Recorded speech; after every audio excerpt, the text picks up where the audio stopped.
இயேசு கிறிஸ்துவில் பிரியமான சகோதர சகோதரிகளே, திருவருகை காலத்தினுடைய 3வது ஞாயிறை முன்னுரையிலே நாம் சொல்ல கேட்டது போல, இன்றைக்கு மகிழ்ச்சியினுடைய ஞாயிறு என்கின்ற அந்த தலைப்பிலே நாம் ஒவ்வொருவருமே மகிழ்ச்சியோடு வாழ வேண்டும் என்கின்ற ஒரு அழைப்பை நம்முடைய ஆண்டவர் இன்றைய இறைவார்த்தை பகுதி வழியாக நமக்கு கொடுக்கிறார்.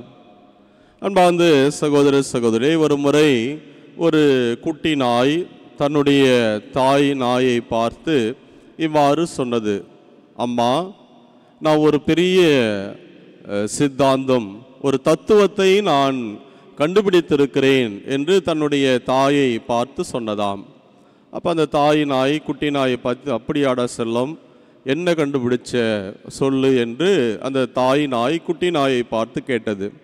ஒன்றும் இல்லைம்மா, இந்த மகிழ்ச்சி என்பது என்னுடைய வாளின் நுனியில் இருப்பதாக நான் யூகித்து கொண்டு எப்படியாவது அந்த மகிழ்ச்சியை பிடித்து விட வேண்டும் என்று எவ்வளவோ ஒரே இடத்திலேயே சுழன்று நான் பிடிக்க பார்த்தேன். ஆனால் அந்த மகிழ்ச்சியை என்னால் பற்றி கொள்ள முடியவில்லை, பிடிக்க முடியவில்லை. இதிலிருந்து ஒரு தத்துவம் என்ன? மகிழ்ச்சி என்பது எட்டாக்கனி, என்னால் என்றைக்குமே அடைய முடியாது என்ற ஒரு தத்துவத்தை நான் உணர்ந்து கொண்டேன் அம்மா என்று அந்த குட்டி நாய் தன்னுடைய தாயை பார்த்து சொன்னதாம். அந்த தாயின் சிரித்து கொண்டே, பரவாயில்ல, சந்தோஷம், எனக்கு ரொம்ப மகிழ்ச்சி, எதற்காக நீ ஆழமாக சிந்திக்க ஆரம்பித்து விட்டாய், எனவே அது எனக்கு மகிழ்ச்சியை தருகிறது. ஆனால் நீ கண்டுபிடித்த அந்த தத்துவத்திலே, சித்தாந்தத்திலே ஒரு சிறு குறை இருக்கிறது, அதை நான் உனக்கு சுட்டி காட்டட்டுமா என்று அந்த தாய் குட்டி நாயை பார்த்து சொன்னது. சரிம்மா, சொல்லுங்க. நீ சொல்வது போல உண்மை, உன்னுடைய வாளின் நுனியிலே அந்த மகிழ்ச்சி இருப்பதாக நீ வைத்துக்கொள். ஒரே இடத்திலேயே அதை பிடிக்க வேண்டும் என்று நீ சுற்றி கொண்டே இருந்தால் கண்டிப்பாக அந்த மகிழ்ச்சியை உன்னால் பற்றி கொள்ள முடியாது. ஆனால் நான் கண்டுகொண்ட ஒரு தத்துவம் உனக்கு சொல்ல விரும்புகிறேன். அந்த மகிழ்ச்சி உன் வாளின் நுனியில் பின்னால் இருந்தாலும் உன்னுடைய கடமையை செய்வதற்காக முன்னோக்கி சென்று கொண்டே நீ செய்து கொண்டே போ. உன் வாளின் நுனியில் இருக்கக்கூடிய மகிழ்ச்சி உன் பின்னால் தானாக வரும். அப்பொழுது நீ எப்பொழுதுமே மகிழ்ச்சியாக இருப்பாய் என்று அந்த தாய் குட்டி நாயை பார்த்து சொன்னதாம். அம்மா சொன்ன அந்த அர்த்தத்தை உணர்ந்து கொண்ட அந்த குட்டி அன்றிலிருந்து ஒரே இடத்தில் தேடுவதை, பிடிப்பதை விட்டுவிட்டு தன்னுடைய போக்கிலே கடமையை செய்ய ஆரம்பித்ததாம். ஆம், அன்புக்குரிய சகோதர சகோதரிகளே, இந்த திருவருகை காலத்தினுடைய 3வது ஞாயிறு மகிழ்ச்சியின் ஞாயிறு என்று சொல்லப்படுகிறது. ஏன் மகிழ்ச்சியின் ஞாயிறு என்று சொல்லப்பட வேண்டும்? அதற்கான காரணம் என்ன? நாம் மகிழ்ச்சியாக இருப்பதற்கான காரணங்களை இந்த இறைவார்த்தை பகுதி மிக தெளிவாக நமக்கு சொல்லுகிறது. முதலாவதாக, முதல் காரணம், ஆண்டவர் அண்மையில் இருக்கிறார், வரப்போகிறார்.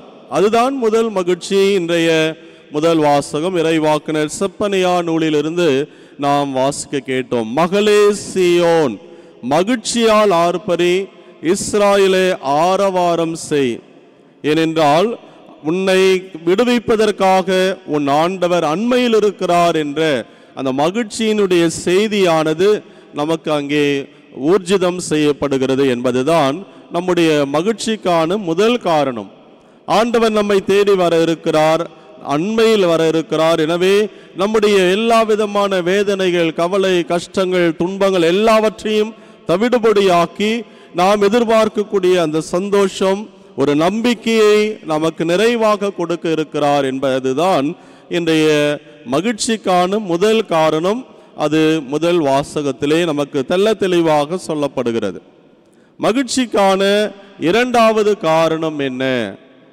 அதை இன்றைய நற்செய்தி பகுதியிலே நமக்கு தெளிவாக கொடுக்கப்படுவதை நாம் பார்க்கிறோம்.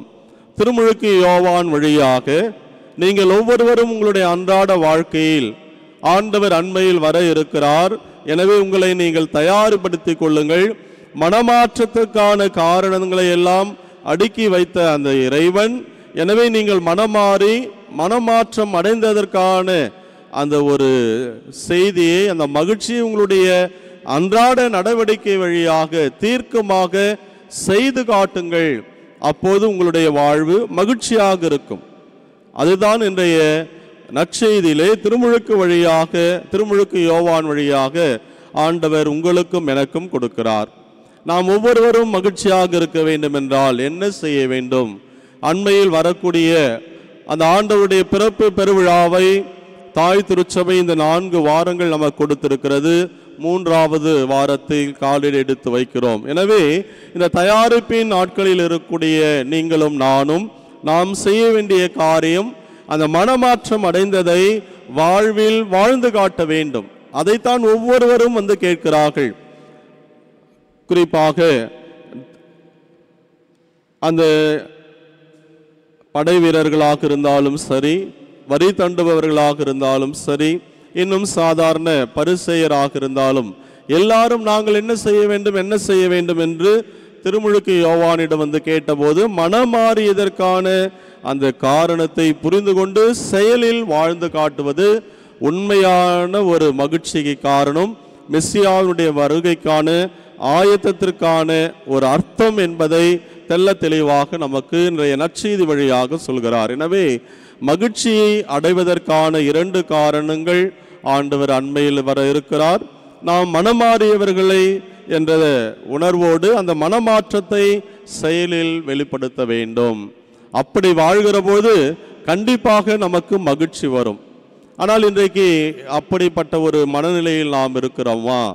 மகிழ்ச்சி என்பது ஏதோ இங்கு கிடைக்கிறது அங்கு கிடைக்கிறது என்று சாதாரண வெளிப்புற பொருட்களிலே நாம் தேடிக்கொண்டிருக்கிறோம்.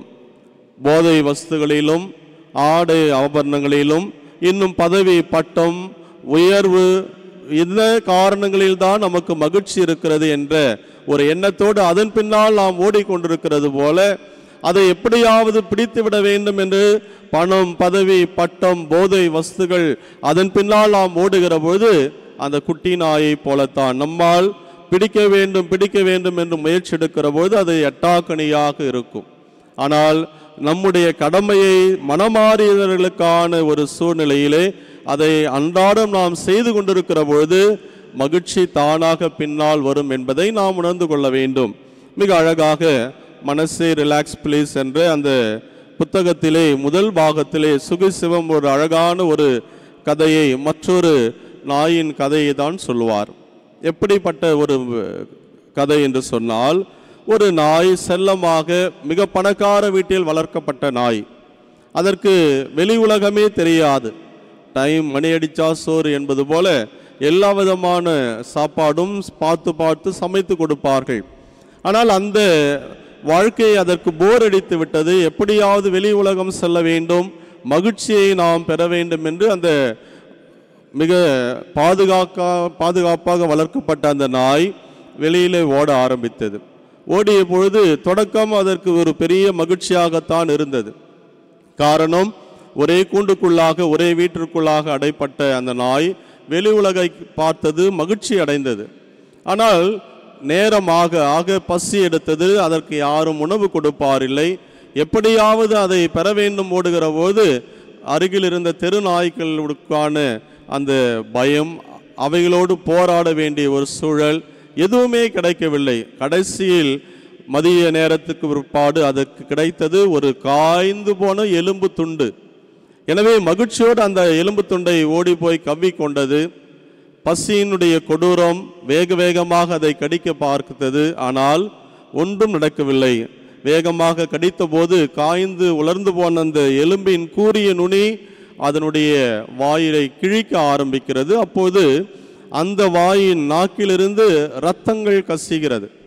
ஆஹா, எவ்வளவு சுவையாக இருக்கிறது என்று மீண்டுமாக காய்ந்து போன எலும்பை அதை கடித்து கொண்டே இருந்தது. அந்த வழியாக சென்ற ஒரு மனிதன், அறிவுகட்ட நாயே, அந்த காய்ந்த எலும்பை கடித்து கொண்டிருக்கிறாயே, உன் வாயிலிருந்து அந்த இரத்தம் கசிகிறது, எனவே அதை உணர்ந்து கொள். அது சுவை அந்த எலும்பில் இருந்து அல்ல, நீ கடிக்கின்ற உன்னுடைய வாயில் வரக்கூடிய அந்த இரத்தத்தில் தான் கிடைக்கிறது என்று சொன்னபோது அந்த நாய் சொன்னது, அப்படிலாம் கிடையாது, நான் இதுவரை இதுபோல இரத்தத்தை சுவைத்தது கிடையாது, இது உண்மையிலேயே எனக்கு சந்தோஷத்தை கொடுக்கிறது என்று மீண்டும் வேகமாக கடிக்க ஆரம்பிக்க அந்த வாயில் இருந்த அந்த ரணம் புண்ணானது இன்னும் பெரிதாகி அந்த நாய் அந்த இடத்திலே பரிதாபமாக இறந்து போனதாம். அன்புக்குரிய சகோதர சகோதரி, இந்த மகிழ்ச்சியை நாம் எங்கோ வெளியிலே நாம் அன்றாடம் செய்ய அல்லது பார்க்கக்கூடிய இந்த போதை வஸ்துகள், குடி பழக்கமாக இருந்தாலும் சரி, மற்ற போதை அல்லது நான் முன்னே சொன்ன அந்த பணம், பதவி எதுவாக இருந்தாலும் அதிலே தேடி அலைகிற பொழுது நாம் கண்டிப்பாக நம்மையே அழித்து கொள்கிறோம். அந்த போதை வஸ்துக்களில் அல்ல, நம்முடைய உயிர்தான் நமக்கு போய்கொண்டிருக்கிறது என்பதை நாம் உணராத ஒரு மக்களாக மகிழ்ச்சியை நாம் தேடி எதிலோ அலைந்து கொண்டிருக்கிறோம். ஆண்டவர் சொல்கிறார், எப்பொழுதும் மகிழ்ச்சியாக இருங்கள். இன்றைய 2வது வாசகத்திலே பவுலடியார் நமக்கு சொல்வது போல, என்ன நேர்ந்தாலும் எந்த நிலையிலும் நாம் மகிழ்ச்சியோடு இருக்க வேண்டும். மிக அழகாக சொல்வார், a sad Christian is a bad Christian. நம்முடைய வாழ்வில் துக்கத்தோடு துயரத்தோடு இருக்க வேண்டிய அவசியம் கிடையாது. பேதுரு மிக தெளிவாக சொல்கிறார், உங்களுடைய கவலை கஷ்டம் எல்லாவற்றையும் அவருடைய பாதத்தில் போட்டு விடுங்கள், அவர் பார்த்து கொள்வார்.